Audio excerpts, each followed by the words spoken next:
Before the match, Cardoso said that they were expecting Pirates to play diagonals. He said they were ready to play against them. And after the match, the man who took all the highlights was Sipho China. But what if I told you that Wadu is actually the man who masterminded this whole thing? It got to penalties because he made specific decisions that made Pirates win this match. And in this video, we are going to look at exactly what those things are. Hello and welcome to the Cutback with me, Umpilo. And in this channel, we analyze football matches from South Africa. So if you're interested in that type of content, do make sure to subscribe. So let's look at how Mamelodi Sundowns tried to attack Orlando Pirates. And the first and most important thing that Orlando Pirates did was to stay on Tebogo Mokoena, make sure that he does not play the ball. Whenever he was about to be on the ball, there's always someone moving with him. So he was out of the game at all times. And sometimes even dropped to be alongside the center backs. So the focus now shifted to Marcelo Allende, who was now trying to progress the ball. And Orlando Pirates were staying on him. And that basically meant that Orlando Pirates were sitting on the players that were about to make a difference. And this is where people usually blame Jaden Adams and say he does nothing for the team. But what could you do if the people who are supposed to progress the ball to you are actually marked and thus the ball does not come to you? You know, it doesn't happen. So let's look at what happened if and when Orlando Pirates slept. Because you see here, it's Tebogo Mokoena, he's free. And he receives the ball. Allende is also free. The ball goes around and all of a sudden, they find themselves hitting the post on the other end. So Orlando Pirates did a very good job to make sure that this did not happen, because you allow Mokoena, you allow Allende to be on the ball. Then they bring in Abo Sales, then they bring in Abo Renas into the game. But this was not allowed. But we also need to talk about Mbokazi, because wow, this kid is brilliant. You see how he reads the game. He always is there to just pick up and make sure that nothing happens. Masego just skins everyone, but Mbokazi is there to intercept. And then you also have Mbokazi reading the game so well, dropping and then heading the ball back. And also being able to just assist with his body to make sure that the ball is not like getting into dangerous areas for Orlando Pirates. And when it comes to physicality, I have not seen him being bodied by anyone. And to think he's 19, it's just crazy business, as they say. If you're good enough, you're old enough. And I'm looking at that Bafana squad with totally currently injured. I'm thinking Mbokazi might get in the squad, and depending on how or whether totally even comes back, because at Kaizer Chiefs McCarthy is currently performing so well, Mbokazi might actually get in and end up playing with Siyabonga Ngezana in that defense for Bafana. Something to keep an eye on. But let's also look at one thing that most people won't talk about. It's this interception by Shandu, because if that did not go, if he had not intercepted that ball, it was going in. But let's also look at the goal that Orlando Pirates conceded, because it was once again them going to sleep. You see there, the arrows are pointing what Mbata was supposed to do.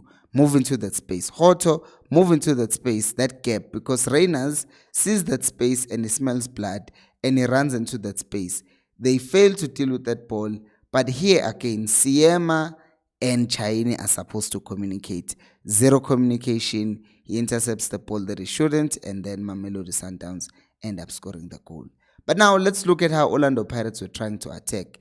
Since Mamelodi Sundowns were blocking the midfield, you then have Unduli dropping to the back there, because there was that central block that Sundowns were making sure that the ball wasn't progressed. So Pirates did what they could do, which is keep Apolis central, thus throwing other players of Mamelodi Sundowns like Tebogo Mokoena centrally, keep Sibelebele out on the right, and what would then happen is the smallest gaps that they could find, they could try and attack. And now look at Apolis. His runs as a winger, he was not playing as a winger in this game. He was more inverted, especially when the game had started. His runs were starting from the central areas and they were moving outside. In that way, Sebelebele is isolated with the winger, but then Apolis makes that surprise run behind the defense, and then he can start to make to cause problems. And then something happened, because Tito Maswanganyi was then taken off.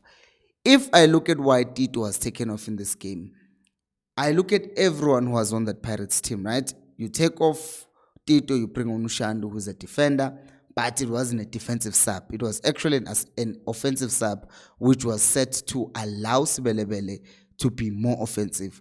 But again, if I look at everyone else who was now in the front line of Pirates, you have Mahopa, who has high energy, you have Apolis energy, you have Sibelebele energy, you also have Mfukeng energy. And Utito does not quite fit that, because what Pirates needed to do was to hit Sundowns as quickly as possible, because as you've just seen in the move that I just showed you, they tried to hit you as quickly as possible. They were doing the same thing against Stellenbosch. So Tito is kind of a player who will play the ball, can help you control the tempo of the game and all of that. But when it comes to this, doing it as quickly as possible, he just wasn't carrying it, and that is why Wadu ended up taking him off. And then what we saw after that is that now it would be Ushandu. Apolis now is playing on the left-hand side, and Mfukeng is playing as a 10.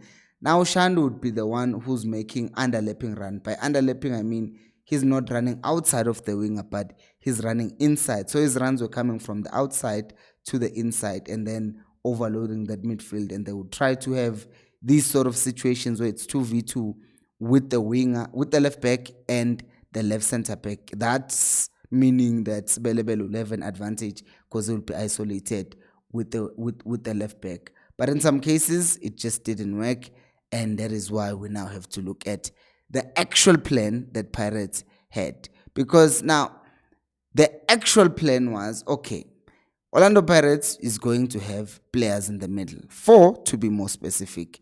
And then on top of that, they will ensure that Uhoto could either be in that mid space or half space, or sometimes he would also be wide. Very flexible system, and there will also be a police central as well.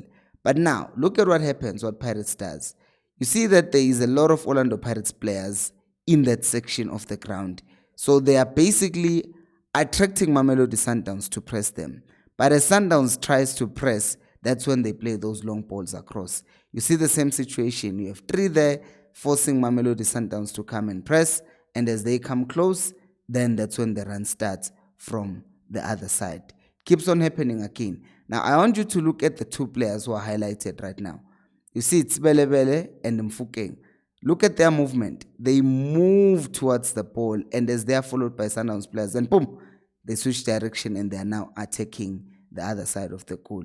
If you now see how they scored the goal, it's a long ball again, and in that long ball, it's quickly played, and now the player who had dropped deep, Mfukeng, is identified Apolis, and Apolis now plays the ball across. Sundowns defending, facing their own goal, and then it just becomes a disaster.